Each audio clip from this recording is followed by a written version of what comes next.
किया। यही था महर्षि वाल्मीकि का आश्रम। पौराणिक मान्यताओं के अनुसार बताई जाती है लव कुश की इसे जन्मस्थली। विशाल चट्टान पर आज भी दिखाई देते हैं रामायण कालीन चिन्ह। रामायण के अनुसार जब भगवान राम ने राजा होने के कारण प्रजा के प्रति अपने कर्तव्यों के पालन स्वरूप माता सीता का परित्याग किया तो माता सीता महर्षि वाल्मीकि के आश्रम में रहीं और वहीं पर उन्होंने लव और कुश को जन्म दिया, जिनकी प्रारंभिक शिक्षा महर्षि वाल्मीकि के आश्रम में ही हुई।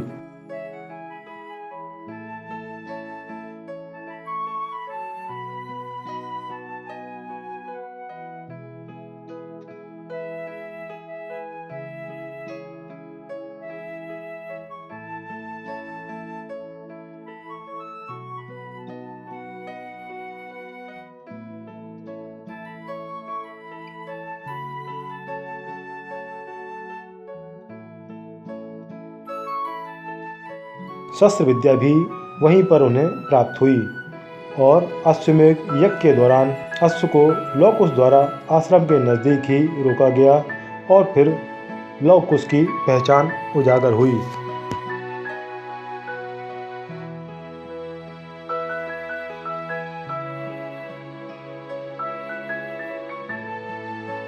अयोध्या से कितनी दूरी पर स्थित है वाल्मीकि आश्रम, इसका ठीक ठाक तो ज्ञात नहीं, लेकिन महिष्मती नगरी, जिसका पुराणों में भी उल्लेख मिलता है, इस नगरी से लगभग 25 किलोमीटर दूर सुरपन नदी के तट पर स्थित है वह क्षेत्र जिसे सीतारपटन के नाम से जाना जाता है। इस स्थान पर माता सीता और लव कुश से जुड़े साक्ष्य आज भी मौजूद हैं।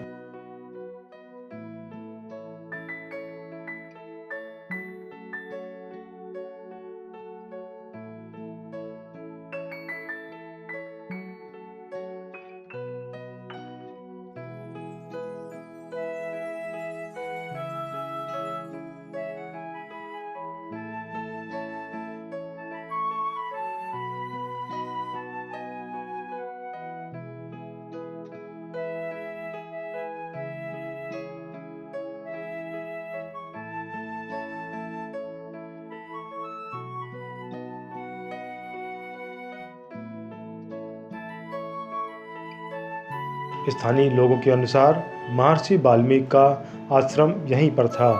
यहीं पर लव कुश का प्रसव हुआ। पूरी चट्टान में वही वह स्थान है जो लालिमा लिए हुए है। यहाँ सीता माता की कुटी भी स्थापित है, जिसके समीप अनजान का वृक्ष है। यह वृक्ष भी कम रहस्यमय नहीं है। इसके पत्ते भीषण गर्मी काल में भी सदैव हरे रहते हैं।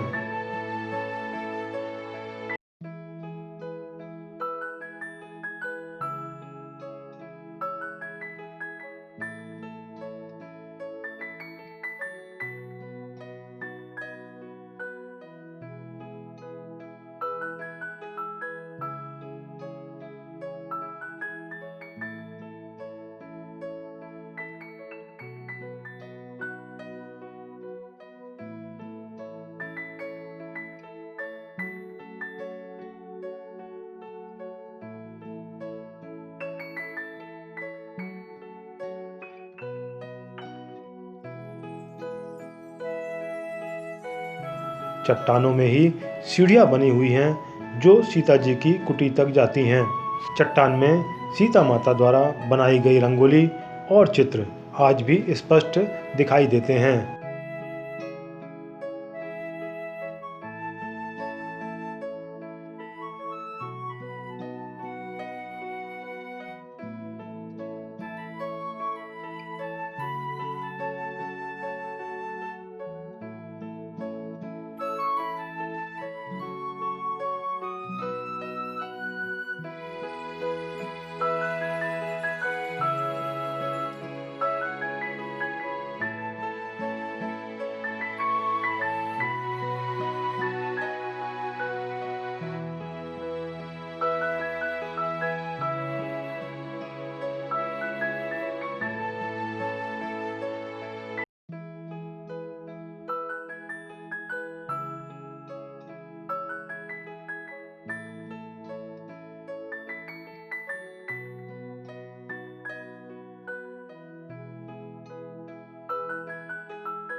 चट्टान में फिसल पट्टी भी प्राकृतिक रूप से मौजूद है, जहां किंवदंती है कि सीता माता यहां पर फिसली थीं। इस स्थान पर दर्शन हेतु आने वाले लोग भी यहां फिसल कर देखते हैं।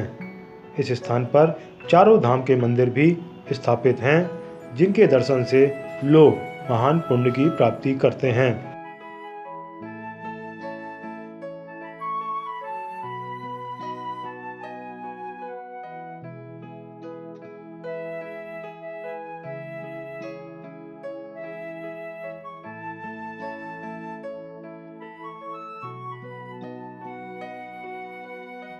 इस चट्टान में वह स्थान भी मौजूद है जिसे ओखली कहते हैं। मान्यता है कि सीता कुटी के समीप इसी ओखली के द्वारा सीता जी भोजन बनाती थीं।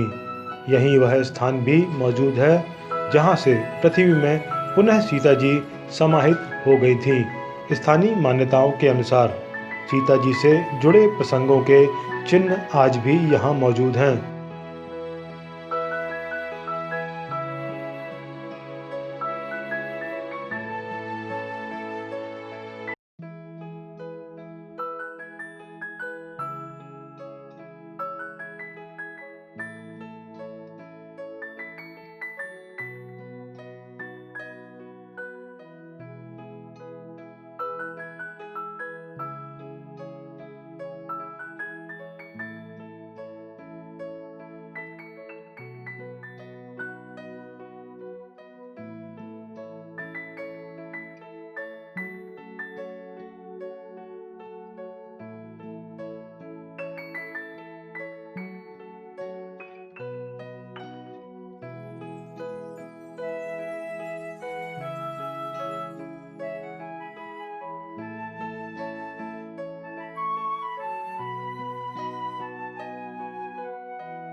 प्राकृतिक सुंदरता के दृष्टिकोण से यह बहुत ही सुहावना स्थान है।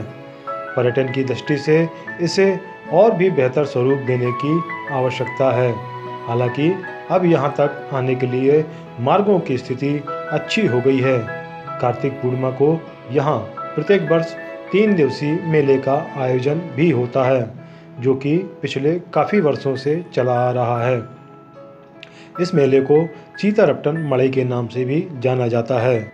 महिष्मती नगरी, जो कि विभिन्न दर्शनीय स्थलों के लिए प्रसिद्ध है, उनमें से सीतारपटन का भी अपना एक अलग महत्व है। प्रशासन को चाहिए कि पुरातात्विक दृष्टिकोण से इसे और भी बढ़िया स्वरूप प्रदान किया जा सकता है, ताकि महिष्मती नगरी को एक नई पहचान भी प्राप्त हो सके। गवर्नमेंट की तरफ से कोई आया? एक आया था भोपाल से।